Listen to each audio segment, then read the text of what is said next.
নমস্কার, কেমন আছেন সবাই? কৃষ্ণকলির একটি ব্লগে আপনাদের স্বাগত জানাই। কর্তা কি খাবে? চিকেন। ঠিক আছে। তো আজ বানাচ্ছি আলু দিয়ে চিকেনের পাতলা ঝোলটা, যার জন্য প্রথমে কড়াইয়ে কয়েকটা আলু ডুমো ডুমো করে কেটে ভেজে নিচ্ছি। এখানে আলুগুলো দু টুকরো করে দেওয়া হয়েছে, মানে একটা আলু দু টুকরো করা হয়েছে। খুব বড় যে আলুগুলো ছিল সেগুলো 4 টুকরো করা হয়েছে। আলুগুলোকে ভাজার আগে ভালোভাবে ধুয়ে তাতে সামান্য নুন আর হলুদ মাখিয়ে রেখেছিলাম। এরপর ভাজা শুরু করেছি। আলুতে কিছুক্ষণ নুন আর হলুদ মাখিয়ে রাখলে কিছুক্ষণ পরে দেখবেন নুনটা গলে জল হয়ে যায়। ততক্ষণ পর্যন্ত অপেক্ষা করবেন, না হলে আলুতে নুন বেশি হয়ে যাওয়ার চান্স থেকে যাচ্ছে। পরবর্তীকালে সেটা তরকারিতে মিশে যাবে। আলুটা লাল লাল করে ভাজা হবে। দেখুন ভাজা হয়ে গেছে। এবার একটা পাত্রে তুলে রাখতে হবে। আমি একটা থালায় তুলে রাখছি। এরপর মাংসটা ভালোভাবে ধুয়ে নিয়ে অর্ধেক লেবুর রস, কয়েক চামচ হলুদ,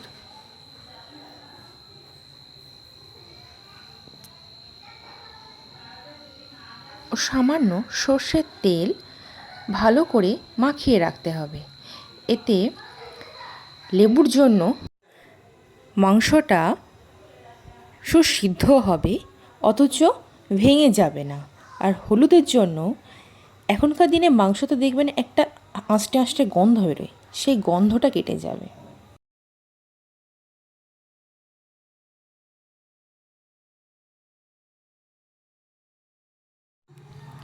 মাংসটা সব কটা জিনিস দিয়ে ভালো করে মাখিয়ে সাইডে চাপা দিয়ে রেখে দেবেন।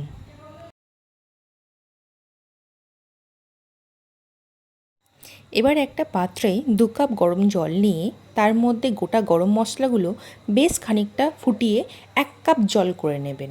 2 কাপ জলটাকে ফুটিয়ে 1 কাপ করে নেবেন। মিক্সিতে দুটো ছোট পেঁয়াজ, পরিমাণ মতো আদা, রসুন, লঙ্কা সব দিয়ে পেস্ট করে নেবেন।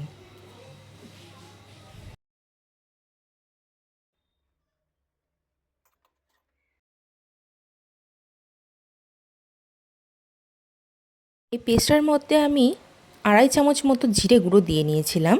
এবার কড়াইয়ে 5টা গোলমরিচ আর সাথে কেটে রাখা 4টে বড় সাইজের পেঁয়াজ দিয়ে দিলাম।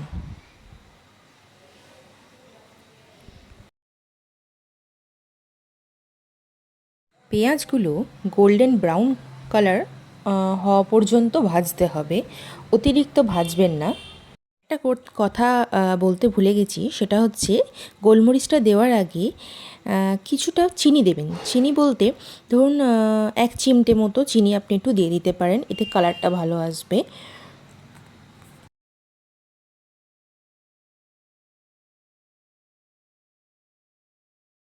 বেশ কিছুক্ষণ ভাজা হয়ে গেল। এবার আমি নুন অ্যাড করে দিয়েছি, কারণ নুনটা তাড়াতাড়ি পেঁয়াজটার কালার আসতে সাহায্য করবে আর পেঁয়াজটাও তাড়াতাড়ি গলে যাবে।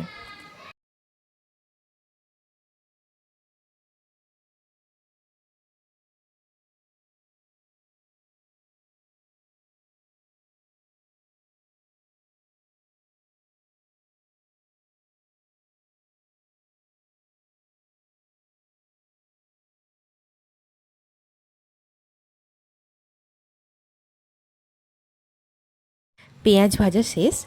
এবার আমি মশলাগুলো অ্যাড করে দিচ্ছি, যে মশলাটা বেটে রেখেছিলাম সেই মশলাটাই। মশলাটা ভাজার সময় ফ্লেমটা কম রাখবেন আর জল দেবেন না। জলটা যখন মশলার কাঁচা গন্ধটা কেটে যাবে তখনই দেবেন, তার আগে দেবেন না। আপনারা চাইলে টমেটো দিতে পারেন। আমার শ্বশুরমশাই টমেটো দেওয়া পছন্দ করেন না বলে আমি দিইনি। আর প্রথমেই একদম পেঁয়াজ দেওয়ার আগে গোটা মশলা আর শুকনো লঙ্কা জিরে আপনি ফোড়নে দিতে পারেন। এটাও আমার শ্বশুরমশাই খান না বলে আমি দিইনি। এরপর হলুদ দিয়ে দিতে হবে 3 চামচ মতো। এরপর ভালোভাবে কষাতে হবে যতক্ষণ না হলুদের কাঁচা গন্ধটা চলে যায় প্লাস মশলার কাঁচা গন্ধটা চলে যায়।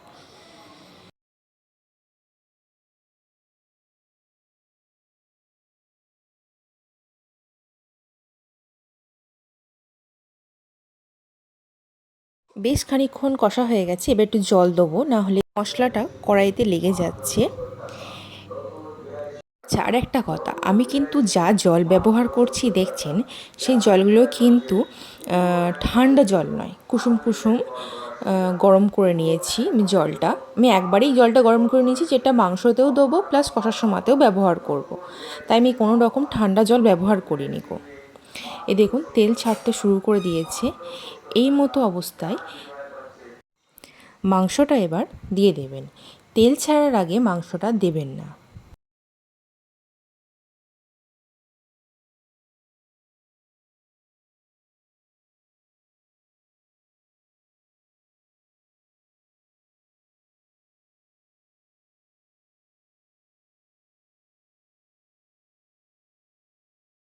মাংসটা দেওয়া হয়ে গেছে, এবার গ্যাসের ফ্লেমটা কমিয়ে মিডিয়াম আঁচে মাংসটা খুব ভালোভাবে কষে নিতে হবে। কোনো জল ব্যবহার করবেন না এই অবস্থায়, মাংসটা থেকে জল ছাড়বে। চেষ্টা করবেন যতটা সম্ভব ঢাকা দিয়ে দিয়ে মাংসটা করার, এতে গ্যাসের মানে সাশ্রয়ও হয় আর ভালোভাবে মাংসটা সেদ্ধও হবে, আর অল্প টাইমের মধ্যে মাংসটা রেডিও হয়ে যাবে।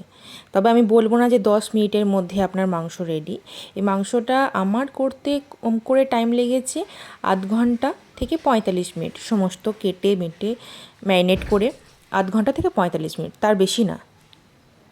আরেকটা কথা, মাংসটা যখন দেবেন কাঁচা অবস্থায়, তারপরে নাড়াচাড়া করার পর বেশ কিছুক্ষণ পর যখন আপনি ঢাকনা দেবেন, গ্যাসের ফ্লেমটা না একদম কমিয়ে দেবেন।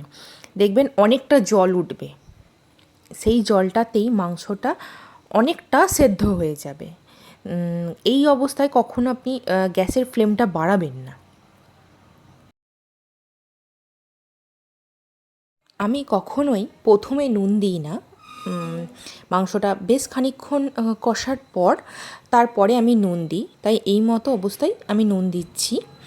এখানে আমি 2 চামচ মতো নুন দিয়েছি আমাদের তরকারি অনুযায়ী। আপনারা আপনাদের তরকারির পরিমাণ অনুযায়ী নুন দেবেন, সেটা আপনাদের স্বাদ মতো হবে। তরকারিতে নুন আর ঝালের পরিমাণ যার যার স্বাদ মতো দেওয়াটাই ভালো।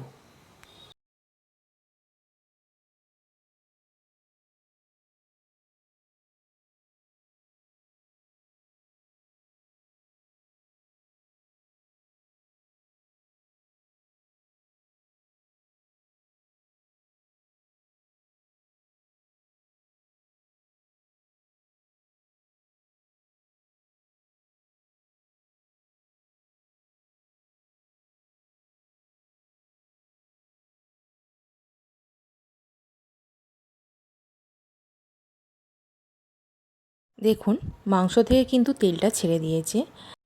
আমি যে পরিমাণ মাংস কষিয়েছি তাতে প্রায় 80% মাংস রেডি। এবারে আমি আলুটা দিয়ে দেবো, কারণ আলুটা দিয়েও কিছুক্ষণ নাড়াচাড়া করতে হবে।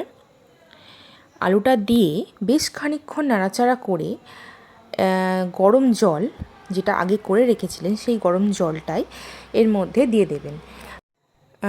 জলের পরিমাণটা আপনাদের নিজস্ব হিসেবে করবেন। আমাদের বাড়িতে একটু ঝোল ঝোলই হয়, কারণ সবাই মোটামুটি ঝোল খেতে ভালোবাসে। আমি আমার কর্তার যা বাদ দিয়ে সবাই ঝোল খায়, তাই ঝোলের পরিমাণটা আমি বেশি রাখছি।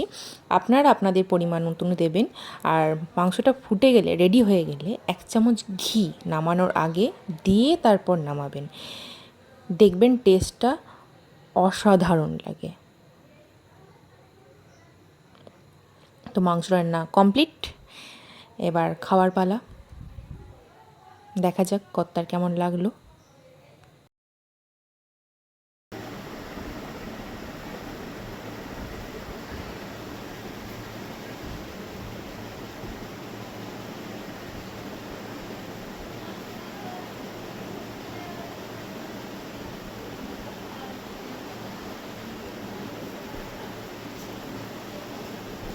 কেমন হয়েছে? দারুণ। তো আমার কথা খেয়ে নিক, আর আপনাদের সাথে দেখা হচ্ছে নেক্সট কোনো ভিডিওতে নতুন কোনো রেসিপি নিয়ে। থ্যাংক ইউ সো মাচ ভিডিওটা সম্পূর্ণ দেখার জন্য।